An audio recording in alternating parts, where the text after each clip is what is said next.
1,07,500 കോടിയിൽ പരം രൂപ നമ്മുടെ കയ്യിൽ എത്തേണ്ട പണം എത്താതെ വന്നിരിക്കുന്നു 7 വർഷം. എങ്ങനെ സംസ്ഥാനത്തിന് മുന്നോട്ട് പോകാനോ? ഇത് രാജ്യത്തിന്റെ ഫെഡറൽ തത്വത്തിന് ലംഘനമാണ്. അതുകൊണ്ടാണ് സംസ്ഥാനം ഗൗരവമായി തന്നെ ആ പ്രശ്നം എടുക്കുകയും രാജ്യത്തിന്റെ പരമോന്നത നീതിപീഠമായ ബഹുമാനപ്പെട്ട സുപ്രീം കോടതിയുടെ മുന്നിൽ പോവുകയും ചെയ്തു. ആ വിഷയം സുപ്രീം കോടതിയുടെ പരിശോധനയിൽ നൽകുകയാണ്. ഈ ഘട്ടത്തിൽ ഞങ്ങൾ കേരളത്തിലെ മന്ത്രിസഭ നാടിനു വേണ്ടി പ്രതിപക്ഷത്തോട് വീണ്ടും അഭ്യർത്ഥിച്ചു. നാട് ഇത്തരമൊരു പ്രശ്നമാണ് നേരിടുന്നത്. രാജ്യത്തിന്റെ പ്രജാതത്വ ലംഘനമാണ് നടക്കുന്നത്. ഈ ഘട്ടത്തിൽ നമുക്ക് ഒന്നിച്ചു നിൽക്കാനാവണം. മറ്റെന്തെങ്കിലും അഭിപ്രായ വ്യത്യാസത്തിന്റെ മേലെ ഇക്കാര്യത്തിൽ ഒന്നിച്ചു നിൽക്കുന്ന ഒരു തടസ്സം വരുന്നത്. ഒന്നുകൂടി ഞങ്ങൾ പറഞ്ഞു, എന്തെങ്കിലും പ്രശ്നം നാം തമ്മിൽ ചർച്ച ചെയ്യാനുണ്ടെങ്കിൽ ആ ചർച്ചയ്ക്ക് ഞങ്ങൾ സന്നദ്ധമാണ്. നിങ്ങൾ ഇതുമായി സഹകരിക്കുകയാണ് വേണ്ടത്. ഇത് പരസ്യമായി നടത്തിയ അഭ്യർത്ഥനയാണ്. വലിയ താമസമൊന്നും ഉണ്ടായില്ല. ഉടനെ വന്നു പ്രതികരണം. പ്രതിപക്ഷ നേതാവിൽ നിന്ന് തന്നെ അദ്ദേഹം പറഞ്ഞു, നിങ്ങളുമായി ഒരു യോജിപ്പുമില്ല. എന്താണിത്? ഇതൊരു LDF UDF പ്രശ്നമല്ലല്ലോ. നമ്മുടെ നാടിൻ്റെ, നമ്മുടെ ജനങ്ങളുടെ, സർവോപരി നമ്മുടെ കുടുംബങ്ങളുടെ ഭാവിയുടെ പ്രശ്നമല്ലേ? അതിൽ സഹകരിക്കാൻ കഴിയില്ല. BJPക്ക്, കേന്ദ്ര ഗവൺമെന്റ് നേതൃത്വം കൊടുക്കുന്ന BJPക്ക് ഒരു കേരള വിരുദ്ധ മനസ്സിൽ രൂപപ്പെട്ടിട്ടുണ്ട്. കാരണം കേരളം അവരെ സ്വീകരിക്കുന്നില്ല. അതിന് കാരണമുണ്ട്. കേരളത്തിന്റെ മനസ്സിൽ മതനിരപേക്ഷമാണ്. ആ മതനിരപേക്ഷ മനസ്സിന് വർഗീയതയെ ഉൾക്കൊള്ളാനാകുന്നില്ല. അതിനവർക്ക് വിരോധം കാണും. അതൊരു കേരള വിരോധമായി മാറിയിട്ടുണ്ടാകാം.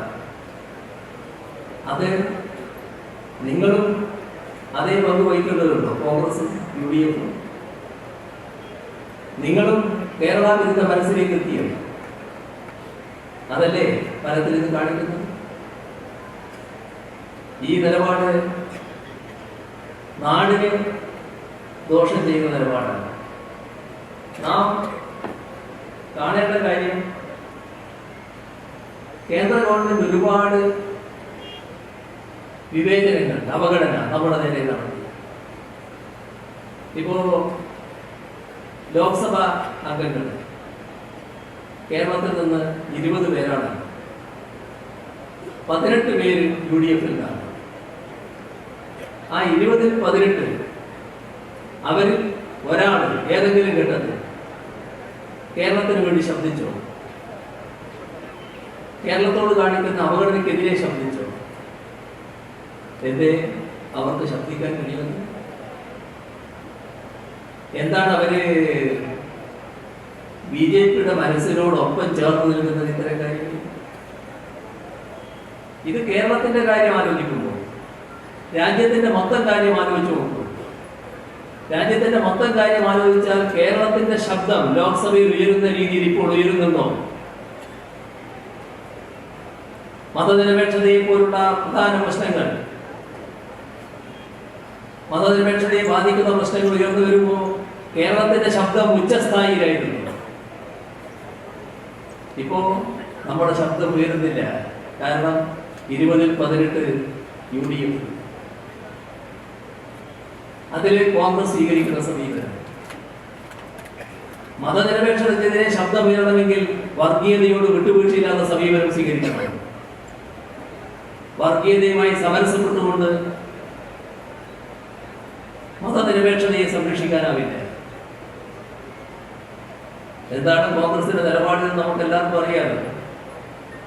ഏതെങ്കിലും ഘട്ടത്തിൽ വർഗീയതയോട് വിട്ടുവീഴ്ചയില്ലാത്ത സമീപനം സ്വീകരിക്കാൻ കഴിഞ്ഞിട്ടുണ്ടോ?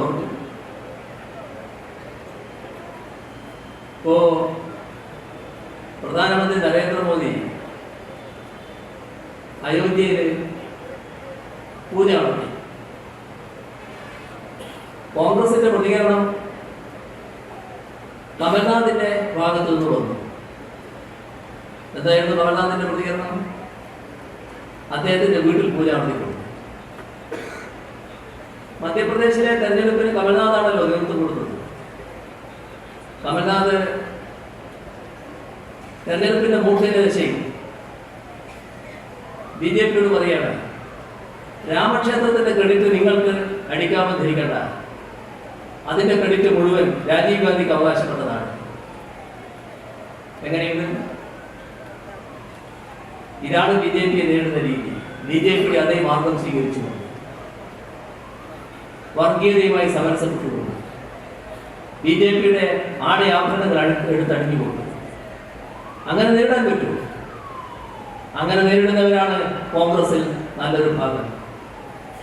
അതുകൊണ്ട് തന്നെ മതനിരപേക്ഷതയുമായി ബന്ധപ്പെട്ട പ്രശ്നങ്ങൾ ഉയർന്നു വരുമ്പോൾ പല കാര്യങ്ങളിലും രാജ്യത്ത് ഇത്തരത്തിലുള്ള നിസ്സംഗത കോൺഗ്രസിന്റെ ഭാഗത്ത് ഉണ്ടായിട്ടുണ്ട് എന്നത് നമ്മുടെ കൺമുന്നിലെ യാഥാർത്ഥ്യമാണ്. അത് ഇവിടുത്തെ കോൺഗ്രസ്സുകാരുടെയും ശബ്ദത്തെ ബാധിച്ചു, UDFനെയും ബാധിച്ചു. അതുകൊണ്ടാണ് കേരളത്തിന്റെ ശബ്ദം പഴയതുപോലെ ഉയർന്നു കേൾക്കാതിരുന്നത്. ഇടതുപക്ഷ സാന്നിധ്യത്തിന് കുറവ് വന്നു. ആ കുറവിന്റെ ഭാഗമായി ലോക്സഭയിൽ വേണ്ട രീതിയിൽ നമ്മുടെ കേരളത്തിന്റെ ശബ്ദം, രാജ്യത്തിന് വേണ്ടിയുള്ള ശബ്ദം ഉയർന്നില്ല. അത് വേറൊരു ഭാഗം. ഇവിടെ ഇക്കൂട്ടർ ബഹിഷ്കരിച്ചപ്പോൾ ആ ബഹിഷ്കരണത്തെ ദീർഘകാലത്തെ അനുഭവമുള്ള ജനങ്ങൾ എങ്ങനെയാണ് എടുത്തത്? ശരിയായ രീതിയിൽ തന്നെയാണ്. നമ്മുടെ നാടിന്റെ പ്രശ്നമാണ് ഇത് എന്ന് പൂർണ്ണമായി ഉൾക്കൊണ്ടുകൊണ്ട് എല്ലാ അർത്ഥത്തിലും ഇതുമായി അണിഞ്ഞിരിക്കുകയാണ്. അതാണ് പതിനായിരങ്ങളെ ഈ ഓരോ സദസ്സിലും എത്തിച്ചത്. തെരുവോരങ്ങളിൽ ഞങ്ങൾ സഞ്ചരിക്കുമ്പോൾ കാണുന്ന ആയിരങ്ങളുണ്ട്, അതും ഇതിന്റെ ഭാഗം തന്നെയാണ്. ഈ സദസ്സിലെത്തുന്ന പതിനായിരങ്ങൾ സർക്കാരിന് കൃത്യമായൊരു സന്ദേശമാണ് നൽകുന്നത്. നിങ്ങൾ ധൈര്യമായി മുന്നോട്ട് പോയിക്കോ, ഞങ്ങൾ കൂടെയുണ്ട്. അത് മതി. നന്ദി, നന്ദി.